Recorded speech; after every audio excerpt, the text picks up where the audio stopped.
Before we get started, let's go over a quick standard disclosure. While I am trained in functional medicine and wellness, I am not a doctor or licensed medical professional. Everything discussed is for informational purposes only and is not intended to replace the relationship you have with your doctor. Nor does listening to this show create a client practitioner relationship between you and Root Cause to Wellness. Before making any changes, it is always best to consult with a licensed medical professional familiar with your health history. And please never modify any medications or add any supplements without first talking to your doctor or pharmacist. Welcome to episode 2 of Root Cause to Wellness. My name's Sherry, and I'll be your functional wellness guide on this journey to help you understand that symptoms are simply the way your body communicates that it is not doing well with the choices that you're making. Now, our body talks to us each and every day, and while we typically focus on the negative, on the symptoms, on the distress calls of our body, it's important to look at the other side of the coin and also understand that the lack of symptoms or the amazing night's sleep with balanced energy, lack of food cravings, digestion that you don't notice happening, nice smooth periods or perimenopause or postmenopausal experiences. All of these are also our body's way of communicating with us, but by letting us know that we're making the choices that give it what it needs. Now, when we start this topic today, we're going to focus around food. Although there are many communications our body gives us that are not necessarily food related. But the reason we start with food is that every cell in the body needs nutrients to carry out the biochemical processes of life. And the easiest way to think about this, because biochemistry can be a little bit daunting, even to people who have been studying it, is that every cell is a master chef. And it needs to be able to take what it needs out of the bloodstream to get it inside, to get it in the kitchen, to do what it wants to do. Now, a master chef is going to need a fully functioning kitchen that is clean and free of clutter, that has knives that are sharpened and appliances that work, as well as high quality ingredients to get the job done. This is an analogy I use a lot, either talking about the biochemistry within a cell or maybe within the detoxification process, because cooking in the kitchen, even if you're not the biggest fan of it, is something that all of us understand. So our cells, our chefs, are trying to make these amazing meals for us to give us the life that we want, right? We all want to have good skin, good hair, good digestion, to sleep well, to have good energy, to have all of these different aspects of life. But the reality is that when chefs struggle and the meal that they put out isn't right or what we want, then we don't get the life experience that we want. Now, the nutrition part of the meal, the ingredients coming in, need to be high quality, right? The best chef in the world with the best kitchen and the sharpest knives is not going to make you a banquet level feast with wilty lettuce and moldy bread. It's going to need to have high quality ingredients. Now, what exact high quality ingredients your body needs is a discussion for a different day and a type of investigation that you're going to need to do.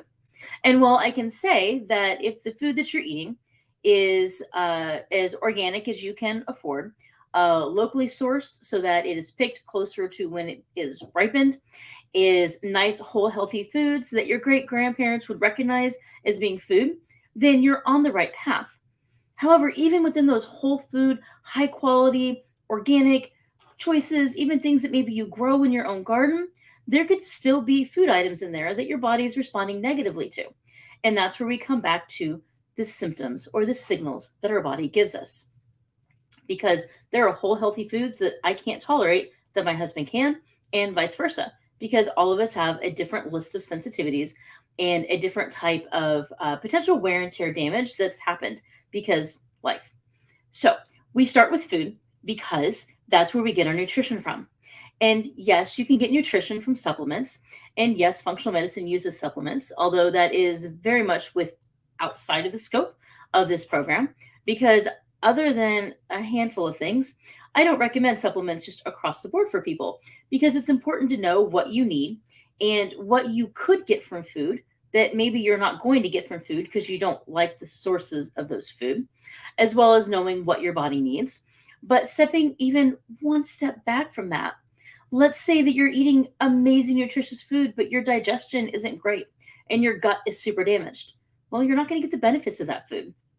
In fact, You could be doing worse than someone eating super low quality food, but with amazing digestion.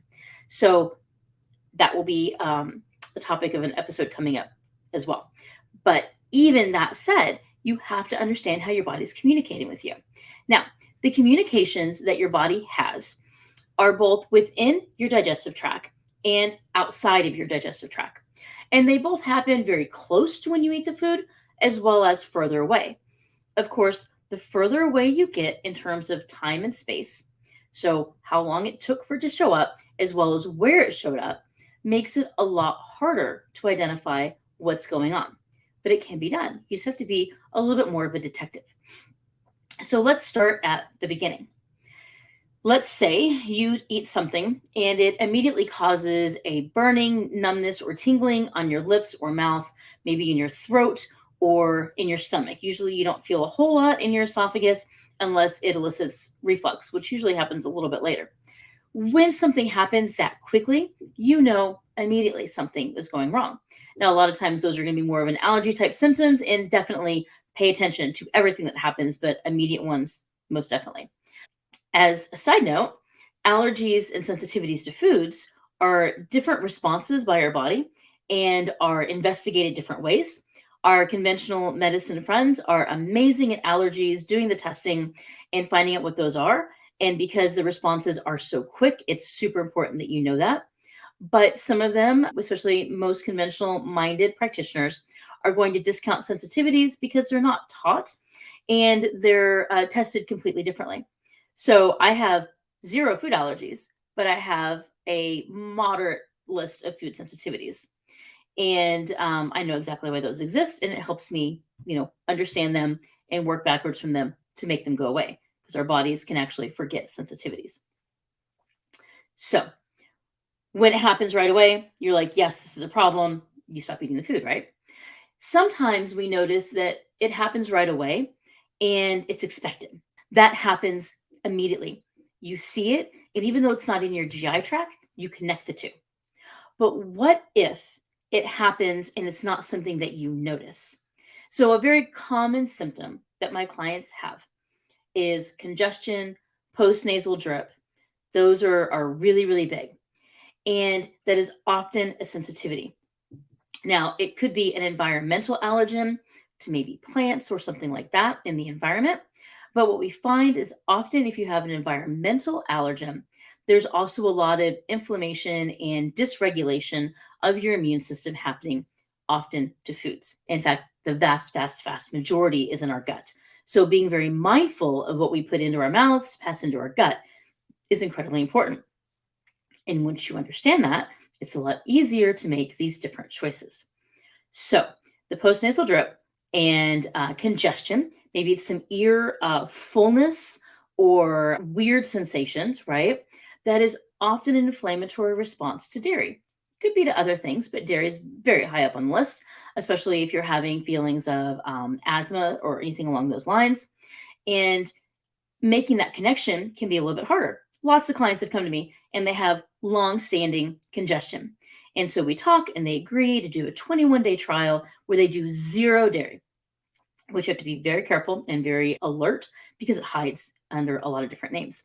But in those 21 days, they notice that their congestion, their postnasal drip, their after eating, and all of that disappears. Now, on day 22, the magic happens. They reintroduce the food. And this is to help them see if it was connected. Now, some people will be like, I see it, I haven't eaten it, and it's wonderful. I'm not going to go back. And other people are like, man, I really miss the dairy. I want to go back. And so they eat a nice big amount on day 22 and maybe day 23. And all those symptoms came back. And so now they know that it's an immune response. They also know that once we address why their body was responding to this food, maybe heal their gut, calm down the inflammatory response, take all those steps, then that food can be eaten in a small amount in very high qualities every so often. What if it's even further removed? You can have muscle aches and pains, headaches, brain fog, anger, joint pain. All of these things can be connected to foods that you eat. It's a little bit harder to see the connection though, because when I eat certain foods that are on my sensitivity list, my lower back hurts when I wake up. It wouldn't have hurt the night before. It hasn't hurt for weeks. I eat the wrong food, even not knowing. So there's no psychosomatic response. It just happens, right? I don't know I ate one of my sensitivities. It got snuck in by something someone else made. And that lower back pain comes back. That's a good way to say, hey, something changed, right? Like my lower back doesn't often hurt. I didn't sleep weird. Nothing else has changed, but I ate this meal and now my back hurts. And then the pain goes away because maybe there's no leftovers, right? Then you can go back and connect, to that time. Again, it takes being an investigator. It takes some detective work.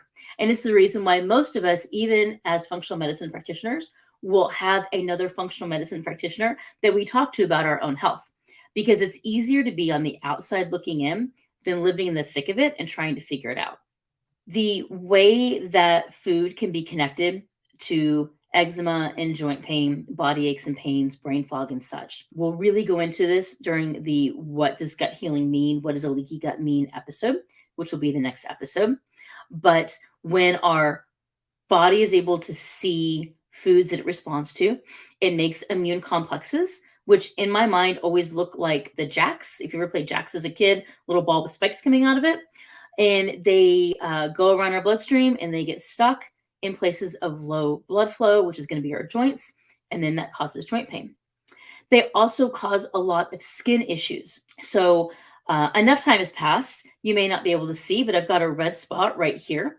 And that happened because I 100% accidentally took a bite of something that had wheat flour in it. I don't make that mistake on purpose, and I don't make it very often.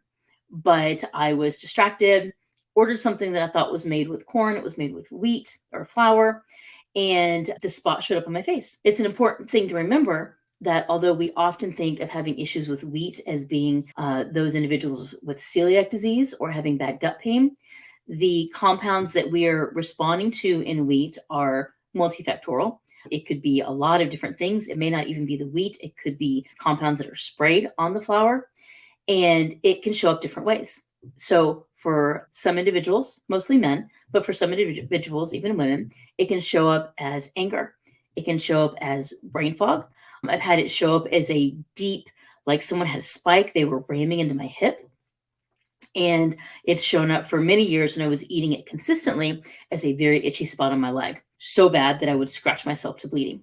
For my husband, dairy has this response, and his hands crack and bleed and get red, and they look like he's been burned when he has that food. That's his body's response. And for me, most recently, it was a big red spot on my eye that looked like maybe someone had hit me or scratched me or something. And it was in response to the food that I ate. So it can be a little bit challenging to figure it out, but I promise you it can be done. And furthermore, you can find out why it happened and start to walk backwards from that. So with that said, I encourage you to tune in to the next episode where I'm going to link with you how leaky gut happens, or at least some of the pathways, because there's many of them, some of those common pathways, and how stress plays a role, and how you can absolutely heal so that you don't have these symptoms as well.